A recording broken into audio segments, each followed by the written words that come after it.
परम श्रद्धेय डॉक्टर इंद्रेश जी पूरे राष्ट्र और विश्व को नई दिशा, नई गति प्रदान करने वाले मंचस्थ सभी प्रबुद्ध जन, विश्वविद्यालय के प्राध्यापक और प्रिय विद्यार्थियों, आज का भारत पिछले दशकों की तुलना में काफ़ी बदला है और ये बदलाव विचारों में, कार्य प्रणाली में, सामाजिक समरसता में, राजनीतिक मूल्यों में और सांस्कृतिक मूल्यों में बदलाव हुआ। अगर हम इस बदलाव को परिभाषित करें तो ये युवा भारत है, क्योंकि यहाँ पर युवाओं की संख्या भी सबसे अधिक है, लेकिन युवाओं के सामने अनेक चुनौतियां हैं। लेकिन उस चुनौतियों में आसमान बहुत खुला है। इन युवाओं को काम करने का अवसर मिले, इसके लिए शिक्षाविद के नाते मैं ये बतलाना चाहता हूं कि खुले आसमान में जब विचरण युवा करता है तो कहीं गुमराह भी होता है, भटकता भी है, लेकिन उसको नई दिशा और नई गति और नई प्रेरणा मिले, इसके लिए बहुत ही प्रबुद्ध जनों की आवश्यकता होती है। तो उस आवश्यकता में ही अमृत काल के 5 प्रण किए गए। अमृत काल 2047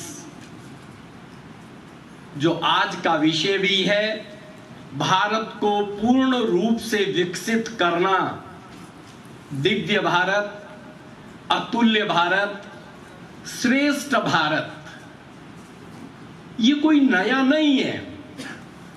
वेद, उपनिषद, हमारे जितने भी सांस्कृतिक ग्रंथ हैं, सांस्कृतिक ग्रंथ कह रहा हूं, उन सब में अतुल्य भारत, विश्व गुरु की कामना पहले से ही की गई है।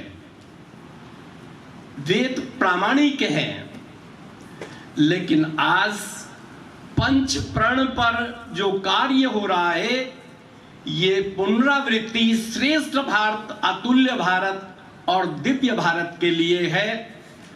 उसमें पहला प्रण विकसित भारत, दूसरा गुलामी के हर अंश से मुक्ति, गुलामी की बेड़ियों को हमने तोड़ना है, मुक्त होना है और अपनी विरासत पर प्रत्येक व्यक्ति गर्व करे। एकता और एकजुटता, समाज की एकता, संघे शक्ति कलो युगे, एकता और एकजुटता समाज में आए और नागरिकों में कर्तव्य बोध, ये युवाओं के लिए है विशेषता। लेकिन हमारा विषय विकसित भारत है। मैं शिक्षाविद के नाते राष्ट्रीय शिक्षा नीति 2020 में शिक्षा में भारतीय दर्शन और भारतीय दर्शन में विकसित भारत की कल्पना कैसे की जा सकती है, वो आध्यात्मिकता है। आज युवाओं को आध्यात्मिकता से जोड़ना पड़ेगा।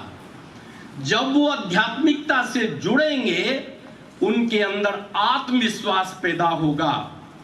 आज युवाओं में आत्मविश्वास की कमी है। जब आईआईटी का विद्यार्थी, एम्स का विद्यार्थी सुसाइड जैसी कल्पना, आत्महत्या का विचार करता है और कर लेता है, तो मेरी शिक्षा पर प्रश्न चिन्ह लगता है। कहीं न कहीं उस युवा को हमने सुदृढ़ नहीं किया और उसको सुदृढ़ करने के लिए हमने भारतीय संस्कृति के उपनिषदों में पंचकोश की कल्पना की गई है कि व्यक्ति का व्यक्तित्व विकास कैसे हो। विकसित भारत से पहले हमने युवाओं को मजबूत बनाना है, आत्मविश्वास से भरपूर करना है, धर्म जाति संप्रदाय से उठ करके ऐसा विचार करे, कर्म योग, भक्ति योग और ज्ञान योग के साथ जोड़ना है। ऐसे जोड़ने के लिए भारतीय संस्कृति के उपनिषदों में लिखा है कि पंचकोश में 5 संकल्पनाएं हैं। अन्नमय कोश, प्राणमय कोश, मनोमय कोश, विज्ञानमय कोश और आनंदमय कोश। इसको हम विस्तार में नहीं जाएंगे, क्योंकि व्यक्ति का व्यक्तित्व विकास और आत्मविश्वास जागृत होगा जब अन्नमय कोश बढ़िया होगा, आहार विहार बहुत बढ़िया हो। प्राणमय कोश, प्राणों की तब तक सुरक्षा करनी है तब तक जब तक प्राण आपको छोड़ते नहीं हैं। तो भारतीय संस्कृति कहती है इसी प्रकार विज्ञानमय कोश, और विज्ञानमय कोश बुद्धि है। हमारी बुद्धि कुशाग्र, जब हम इन अन्नमय कोश, प्राणमय कोश, मनमय कोश, विज्ञानमय कोश और आनंदमय कोश, पंच कोश को लेकर के इन विद्यार्थियों को संतुलित करेंगे तो वास्तव में विद्यार्थियों के अंदर एक आत्मविश्वास पैदा होगा, और उस आत्मविश्वास के साथ जब पैदा होगा तो व्यक्ति के अंदर सद्गुण आएंगे, गुण चिंतन भाव आएगा। धृति क्षमो दमो सेयम शोचम इंद्रिया निग्रह धीर विद्या सत्यम क्रोधो दशकम धर्म लक्षणम। ये भारतीय संस्कृति है। व्यक्ति के अंदर धैर्य, क्षमा, मित्रता, वात्सल्य, मैत्री भाव जब पैदा होगा तो वो मेरे भारत, विकसित भारत के विचार की तुलना लेकर के चलेगा। और 2047 में निश्चित रूप से भारत तो विकसित होगा, लेकिन मेरा क्या योगदान होगा यह विचार करने की आवश्यकता है।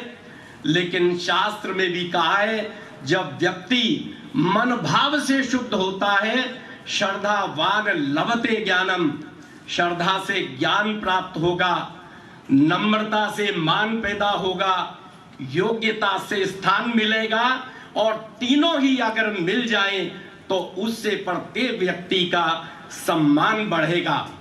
लेकिन आज जब हम वसुधैव कुटुंबकम की भावना को लेकर के चलते हैं, वन नेशन वन फैमिली, और वन नेशन वन फैमिली, इस प्रकार की संरचना वसुधैव कुटुंबकम में की गई है।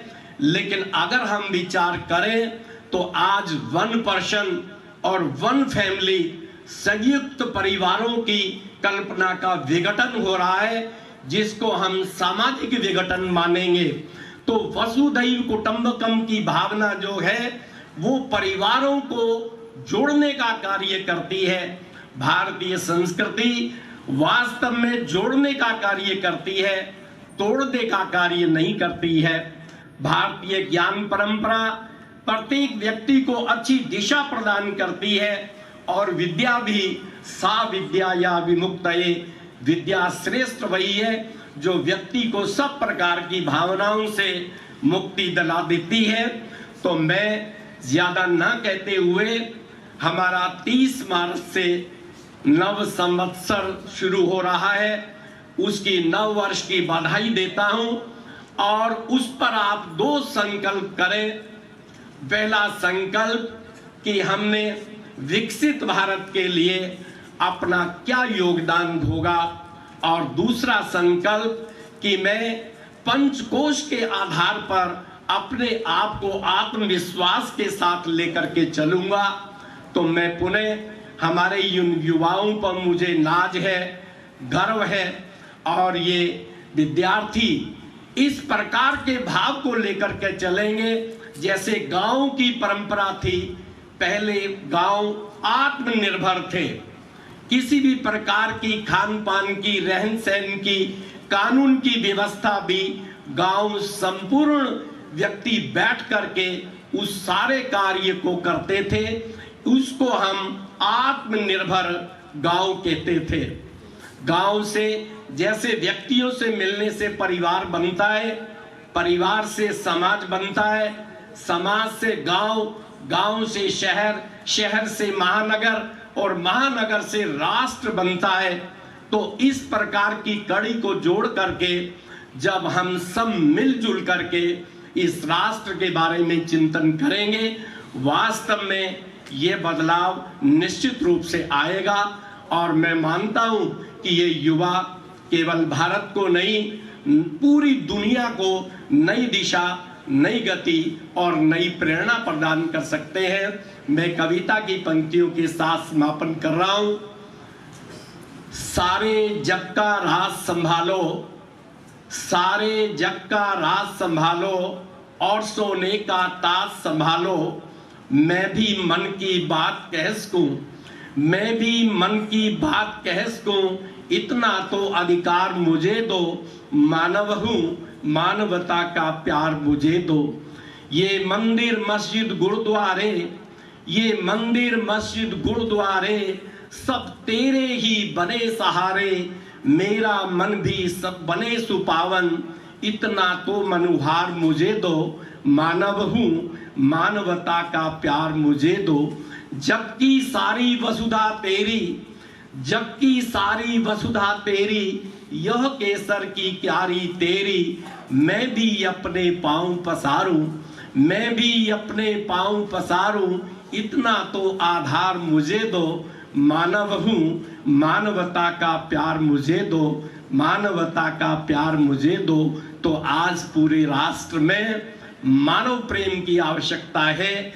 इंसान इंसानियत को लेकर के एक बार मिलने के बाद दोबारा मिलने का मन करे, तो इस प्रकार की भावना से निश्चित रूप से दिव्य भारत, अतुल्य भारत, विकसित भारत बनेगा। और पंच प्रण को हमने साथ लेकर के चलना है। राष्ट्रीय शिक्षा नीति का भी ये पार्ट है। हमारे प्राध्यापकों से मेरा विनम्र निवेदन है कि आप विकसित भारत की एक आयाम को लेकर के विद्यार्थियों के अंदर उद्घोष करें। और नव वर्ष पर 30 मार्च से इस कार्य को हम प्रारंभ करेंगे। निश्चित रूप से ये सफल होगा। सर्वे भवन्तु सुखिनः, सर्वे सन्तु निरामया, सर्वे भद्राणि पश्यन्तु, मा कश्चित् दुःखभाग् भवेत्। जयतु कर्म भूमि भारतम। धन्यवाद। जय हिंद।